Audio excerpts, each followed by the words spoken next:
धन्यवाद कार्यक्रम सञ्चालकज्यू। आज यस कार्यक्रममा सभाध्यक्षज्यू, प्रमुख अतिथिज्यू, अतिथिज्यू लगायत सम्पूर्ण व्यक्तित्वमा आज म श्री कुमुद शर्मा माध्यमिक विद्यालय कक्षा 6 मा अध्ययन छात्रा रबिना मिर्जाको तर्फबाट स्वीकार्नुहोस् न्यानो अभिवादन। आजको मेरो विषय रहेको छ विद्यार्थीको जीवनमा अनुशासनको महत्त्व। अनुशासन भनेको के हो त? अनुशासन भनेको कुनै पनि निश्चित नियममा बसेर गरिने व्यवहार अनुशासन हो। अनुशासन भन्ने शब्द हामीले जुनसुकै ठाउँमा पनि प्रयोग गर्नुपर्छ। हामीले अनुशासन भन्ने शब्द प्रयोग गरेनौँ भने वन जङ्गलमा डुल्ने बाँदरहरू जस्तै हुन्छ। दाइ दिदी हो हल्ला नगरी सुनिदिनु होला, पछाडि पछाडि हल्ला गरिरहेको जस्तो छ। अनुशासन नभएको विद्यार्थी हजुर हो र, त्यसै कारण हल्ला नगरी सुनिदिनु होला दाइ दिदी। मैले यति सानो फुच्चीले के बोल्दैछु, हामीलाई के भन्दैछ भन्ने जस्तो लागेमा मलाई माफ गरिदिनु होला। मैले अनुशासन भने पनि हाम्रो जीवनको एक अंश हो।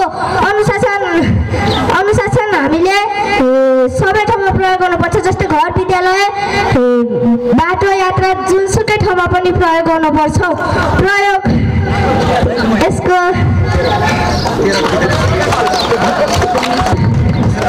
यति भन्दा मेरो छोरा भने यति मात्र हुन्छ। धन्यवाद।